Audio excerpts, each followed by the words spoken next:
down. If you're a teacher, you'll know, probably this will look familiar as a KWL chart, where I'd like you to just think about some things that you think you know about Muslims and or Arabs,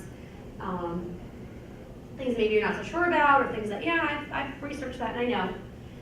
And then I'd like you to think about some things that you'd like to ask tonight, either on the index card, you can just write it down, or feel free at any time, since it's just such a small group, to, just show me you're interested and I will call on you with any questions or comments you have to offer. And at the end, I'd like you to think about some things that you're gonna go away with, aha moments, I didn't know that, or I don't agree with that, or I do agree with that. You'll probably find there's at least a few tidbits of information here about the Muslim Arabic population here in Upper Darby that you may or may not be familiar with. Some definitions so we're on the same page. These terms are used, unfortunately, interchangeably, but they make a big difference regarding who you're actually addressing and who you're talking about, so I'd like us to be kind of together on that. The first term I'd like us to talk about is Arab, and it refers to linguistic, cultural, ethnic, geographic, or political affiliation with the Semitic people from the Middle East. So you might hear someone self-identify as an Arab. I'm an Arab is probably how you'll hear it most often. The word Arabic can be a noun or an adjective. It can describe the language, like I speak Arabic, or you speak Arabic, or she speaks Arabic. Or it can be used as an adjective referring to a food type, or even an Arabic-speaking country. In my definition here, in my example at the bottom, you'll see I use it to refer to food. So putting Arab and Arabic together in a way that makes sense. My friend Reem is an Arab. She's from Syria, and she speaks Arabic and English. Reem and I eat Arabic food at the Lebanese restaurant. Another word that I'd like you to be familiar with is, or words I should say, are Islam and Islamic.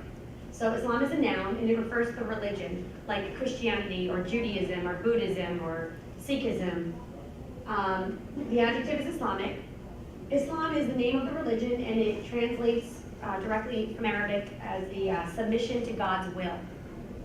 Islamic refers to anything associated with the religion of Islam.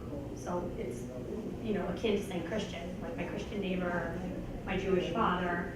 An example of putting these into play would be Sarah practices Islam. She believes in the Islamic faith. So you could basically substitute, Islam with Christianity, and she believes in the Islamic faith with Christian faith, right? Or any other religion, for that matter. Another term I'd like you to become familiar with is the word Muslim, and that can refer to a person who practices the religion of Islam, or it can refer to a country or a style of dress, maybe as an adjective. For example, by the way, Muslim means one who submits to the will of God. And whenever you hear like Islam, Arabic is a language that's based on roots, very heavily based on like the roots of words, and Islam means submitting to the will. Putting Muslim into play, Sarah is a Muslim because she practices the religion of Islam. And like I said, you could also use Muslim like an adjective. You might hear something like Iran is a Muslim country, or she's wearing a Muslim style of dress. Putting that all together, my friend John is not Arab, and he doesn't speak Arabic because he's American or Mexican or not from an Arab country. But he converted to Islam. Now he practices the Islamic faith and considers himself a Muslim. So if it ever gets confusing to you, all these different terms that kind of sound the same, which is why I think people use them interchangeably because they kind of sound alike with all the slur, at least that you say when you pronounce these words, just keep in mind that not all Arabs are Muslim and that most Muslims are not Arab. And kind of just keep coming back to that little mantra. And you'll catch a lot of people using the terms incorrectly, and if you're still like, well, I don't get it, you will. Give me a couple more slides. Sarah is a Muslim lady. Which one of these women could Sarah be?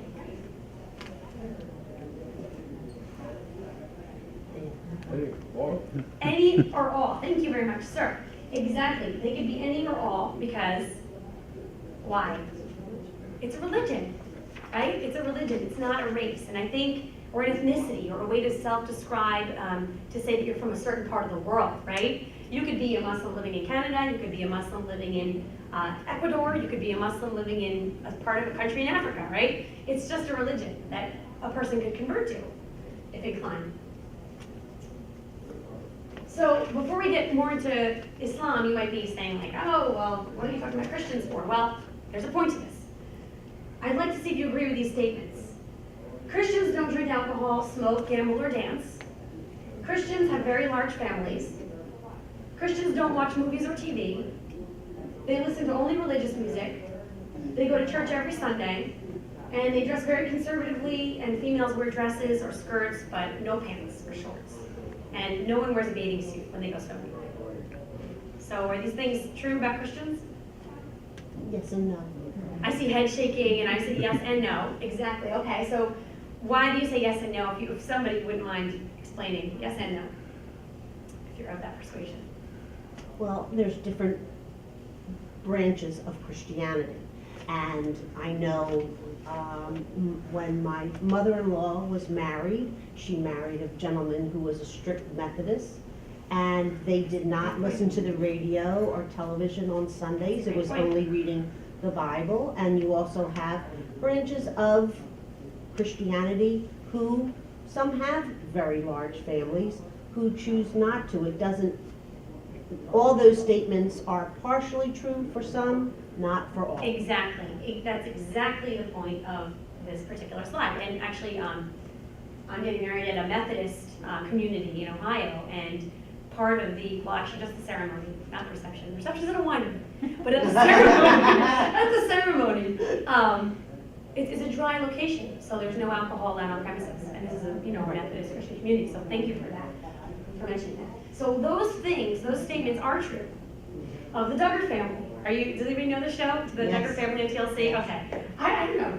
It's oddly appealing sometimes to me. I turn it on and watch it, and then I get overwhelmed by the just sheer size of the family, and they're really organized for having so many kids, and it just gets overwhelming to shut it off. But the Duggar family adheres to a very fundamental form of Christianity, and I say fundamental not in a negative way, just they try to adhere to the Bible as strictly as possible, and they also have family rules that they created that they believe is part of fulfillment to their faith. So they don't do any of those things that were on the previous slide. But most of my Christian friends and family members, do not adhere to any of those statements, and yet they self-describe as Christian. So, like, why talk about the Duggars when we're talking about Islam? It's the exact same phenomenon with Muslims and with Islam. You're going to find people who try to adhere very strictly to their holy book and to the teachings of their mosque, depending on what mosque that is. Maybe it's a very conservative mosque, maybe it's a very liberal mosque. Then there's like the family unit, like what is your mom and dad and aunts and uncles and cousins, what do they believe? And it's like your own personal persuasion, how do you feel and how are you going to practice your religion? So it's the same thing with, with Islam, same exact thing.